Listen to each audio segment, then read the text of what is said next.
Has this ever happened to you? Okay. This is something I want to check out. This is if you're feeling behind in life, watch this. Which I think is very prevalent in our generation. Has this ever happened to you? You're on your phone and you start scrolling and you're on, like, let's say Instagram or something, and you come across a young person, a very young, very talented, very successful, let's say musician, and you're like, oh cool, a person who's done more in their 18 years than I'll ever do in my lifetime. Let's look at all their pictures and read all the comments and just flood my brain with this. You know the feeling. There's that like Air Force, Navy, astronaut, doctor, lawyer guy that your parents always compare you to. Feeling where you're just like, damn, I'm gonna have a great day after looking at all this social media. So you click on one of the pictures and you notice that there are like all these top comments from all these blue tick accounts. So you click through to their profile because, you know, screw mental health, only to learn that they're more successful, more talented, and younger than you. And so many of them are fake. There was this guy, he was like a social media influencer or like guru, and he would basically just help people get fake followers and create their own like social clout so they can get into parties and like act cool and stuff. And according to you, it's just in that toxic. moment, they also have zero signs of struggle. Fuck. Tonight, we meet a 16-year-old who's got more in common with venture capitalists than guidance counselors in algebra. YouTube celebrity at just 11 years old. Most influential teenagers put out by Time magazine. Already locked down enough seed money that he dropped out of high school. She was just 19 when recording 19. At the age of 15, she developed a boutique skincare business. Mendez only turned 21 in 2019. Self-made millionaire. Born in 2004. Jack Bloomfield is 17 years old.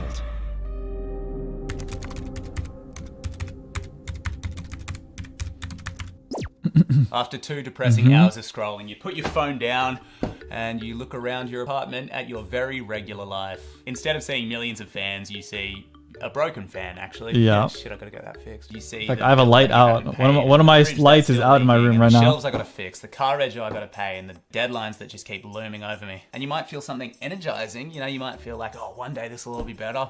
I'll get my man. Dude, this is totally off topic, but this guy's got hella style. Look at him. Every part of his whole like feel, every part of his outfit, even his table is dope.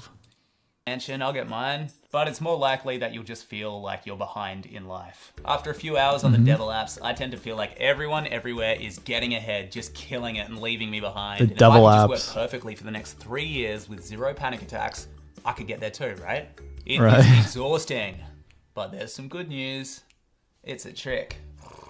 Crazy. You've probably heard of Dunbar's number, the theory that we can only maintain 150 meaningful relationships at any one time. The actual number itself is in contention, and obviously social media... It's probably a lot traces the manner smaller it than works, that. But one thing that most researchers can agree on is that the number is finite. Now this is quite important. So couple this with the fact that we are biologically hardwired to compare ourselves to other people. If you think back in ancient times and you're watching somebody's crops grow better than yours, you'll be like, damn, I should know what they're doing. That way I will be more fed. Thanks, neighbor. So combine these two... Guys, it's better to commit yourself to a very small number of relationships that you build up and work on all the time than it is to focus on like doing something for, say, all of society, right? Or to try to like build something or work on like a relationship with everybody, because that's not going to work out. It's not going to be meaningful to them. Facts, and we can produce a third concept. Comparison slots. We have a finite amount of slots in our brain that we can put people in against who we can compare ourselves to. Whoever's filling these slots will change as we focus on different things. If we put all our attention on the 1% as we scroll through all these successful young people, yeah, of course we are going to feel behind in life because our frame of reference is a bunch of ultra rich, successful, talented teenagers. And you know, I'm 30 and I've only just started taking my life seriously, so... Well, so looking at this concept, it's easy to think that the solution would I'm be, making YouTube videos I'll for just stare at a bunch of people 12 who subscribers. suck and fill my comparison slots with people who are doing worse than me, so I'll constantly feel better, right? Hey, you know what? Maybe that's a good segue. If you're watching this and you made it this far in the video, maybe drop a like and a subscribe for me, you know, and just to let me know if this reached you and to see that I'm making some progress. I'll just look at Johnny, who sold his foot for Kid Rock tickets. Unfortunately though, this is more or less the same habit, and it's only going to lead us to inevitable ugly feelings again. A slightly more stable solution would be to fill those comparison slots with people who inspire you and people who did blow up later in life. You know, people like Colonel Sanders who made KFC in his 60s. You've seen those memes, you know, the ones that are like, J.K. Rowling didn't write her first Harry Potter book until she was 412. So that means you don't have to try at all. Yeah. I think this is an okay solution, but I think underneath it all, it still reinforces two ideas. One, that you have to blow up, and two, that it is in some way dependent on your age. When we put pressure on these two variables, success and age, I think that's exactly when we start to feel behind in life. Because I think that's actually what the definition of feeling behind in life is, not having enough success by a certain age. So I think it's therefore important to break these two concepts down. And that's what we're going to do. Dude, what's scary is like the way social media is, and the more you work up, and we see this with a lot of streamers, right? Where even as they get bigger, it only makes them feel more anxious about growing more and still keeping that growth up and getting bigger and bigger and bigger and bigger. And so you see a lot of people in YouTube and streaming have a lot of mental health and depression later on the line, because it is so much like ups and downs, and you will have times where you blow up and there's going to be times when you're not going to be growing as well, and it's going to be like really taking a toll on people's mental, right? Even if they're somewhere now that they wish they would have been like 6 months ago. Video, starting with success. What is it, man? My sister is a counselor, so when she asks me how I'm going, I usually give her a pretty honest answer. And the other day she did ask me how I'm going, and I said, I feel good, but I feel like people won't love me unless I'm successful. I don't know, gotta be honest. And she said, how about you rephrase that as an I statement? And I'm all like, what do you mean? Because I'm the dumber one of the two of us. And she goes, how about you say, I won't love me if I'm not successful? And that's when it starts to kind of hurt and unpack a few things. Her theory is that for a lot of people who do feel behind in life, or for a lot of people who are chasing success in a traditional sense, we have this sense that we have to achieve things in order to be worthy of other people's love. But really, we also have to achieve things in order to be worthy of our own love. And because we lack that self-love, we attribute that lack to the first thing that we can see and control, which is success. Therefore, get really successful so you can love yourself. And it won't change anything. And if you're not, you will feel that shitty feeling. That makes sense as a theory. I subscribe to it. And it won't change anything. It does beg the question, what's the solution? Do I just love myself and let my drive for success die? This feels really good in theory and just really awful in practice. Personally, I think the solution comes in redefining success. And redefining it in a way that ultimately leads to self-love. This way you can... I think that your drive for success should come from self-love and not like the other way around. Have your cake and eat it too, which is a really weird expression. For me, it is success a really weird is having expression. incredible relationships with people and making meaningful work. With that definition in place, it's time to discuss the second variable, timings. Something that I've only realized recently is that young success looks really cool on the surface, and any deeper than that, it looks like pure agony. I'm going to tell you two stories about two people whom I've been a fan of at various points in my life. The first one I was only a fan for a very fleeting moment, and the second one I assume I'll be a fan. If you follow a lot of child stars later into their life, they all deal with like some crazy depression or like mental health, and most of it stems because of all the crazy success that they had earlier in life. For a very, very long time. The first person is Lil Xan. I'm embarrassed that I was a fan, actually. Something about his attitude just appealed to me. I don't know what it was, but if you don't know, he was a rapper called Diego Llanos who blew up in 2018 with an album called Total Xanarchy. He would have been 21 years old, and he was in that wave of face-tattooed, leaned-up rappers that was just so popular for 6 months. So this kid gets flown around the world, collaborates with all sorts of people, and people are even getting like face-tattooed replicas of Lil Xan. He gets to this height where it's just so hard to ignore him, and he is basically a meme and ultra famous. But Lil Xan was just Lil. He was a kid, and sadly he didn't navigate fame and success too well.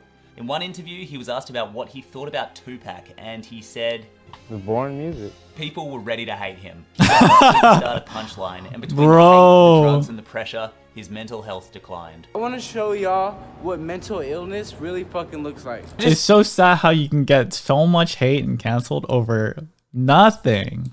I did this to my car. Scratched it, keyed it up, I just bought it. Over one comment. Hit the fucking door. Wanna know why I'm doing that? Because of mental fucking illness. I'm a fucking slave. I'm a slave to my management. I'm a slave to everybody. I don't get control of my bank account. I don't get control of shit. I can't even drive that fucking car. It's honestly heartbreaking to see all that potential and promise turn into something so painful.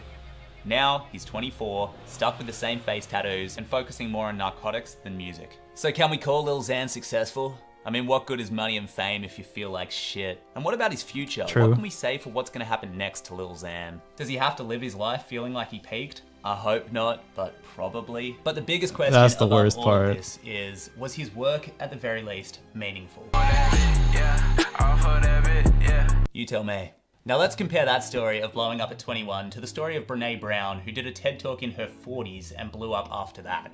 Now she's in her 50s and at the peak of her career, and she's having a lot of longevity with it. And the reason that she is so relatable is because she is literally relatable. She spent most of her life living like all of us, living all normal like, man. She's gonna have a long What even career is full of normal meaningful work, anymore, and I though? think that her work actually resonates more with people because she blew up late. In short, the timings of when you make something is irrelevant. Sure, you can catch a trend train, but you'll just go up and come down. What really matters is whether or not the work is meaningful. So instead of focusing on an arbitrary deadline, like I need to make blank by here. Yeah, guys, if you're wondering about like what makes something meaningful or how to find something meaningful, just go read Man's Search for Meaning of Viktor Frankl. Otherwise, blank. Good book. It makes a lot more sense to just focus on making something incredible. I always like to leave these things with a little bit of homework, something that you can journal on. Don't The say first it. question you can journal on is, Okay, how do you sorry. define success? The second question is, how could deferred success serve me in the long run? And the third question is, how is feeling behind in life the best thing that has ever happened to me? Ultimately, social media is not on your side, and while we love success stories, we connect so much more through failures. Being relatable is the thing that creates meaningful work. Resonating with other people, that's the whole goal here. And all these shitty things that you're wrestling with make you so much more valuable as a human, as somebody who can give empathy, and as an artist or as somebody who creates something. It's all on your side. I know it might not seem like it in certain moments, particularly when we're scrolling in the phone and we see all that stuff that like yells at us, but it's the struggle that unites us, the struggle that True. creates the most meaningful work, and the struggle that creates the most meaningful relationships. And I think all that meaning and overcoming all those struggles are the things that create self-love. So, full circle. Anyway, Full I'm gonna get circle. off my soapbox now, and I'm gonna leave you with this final tweet from Wesley Snipes. Hang on, is your name Wesley Snipes? That is insane. It's insane that the actor Wesley Snipes has that name. If you saw a picture of him and a picture of me, and you were asked who should be named Wesley Snipes, you'd pick the pale Englishman every time, Les. Not that Wesley Snipes. This Wesley Snipes. Don't let the internet rush you. No one is posting their failures. Facts. Honestly, so much for if you watching. feel super pressured, there's so many people that attributed a lot of good things to just deleting all social media. So it could help. You can try it out. I hope you feel a little bit That's why a lot of accounts have the disable feature nowadays, because they know that like, well, for one, they had the disable feature because they know that people are deleting social media. So they added a disable feature so that people wouldn't delete their social media, but they would rather just disable it in hopes that they would eventually come back to the platform. But you can try that too if you want. better, and I hope you can start to reframe your brain. Good luck with the journaling. Subscribe if you're new. I make videos like this every week. W video. First one you've seen. Let me know what you liked. Link in the comments, description. and Go let check me out know his what other channel. topics you want to see me cover. Alrighty. Have a good Seems like really day. down to earth guy. Gotcha. Cool.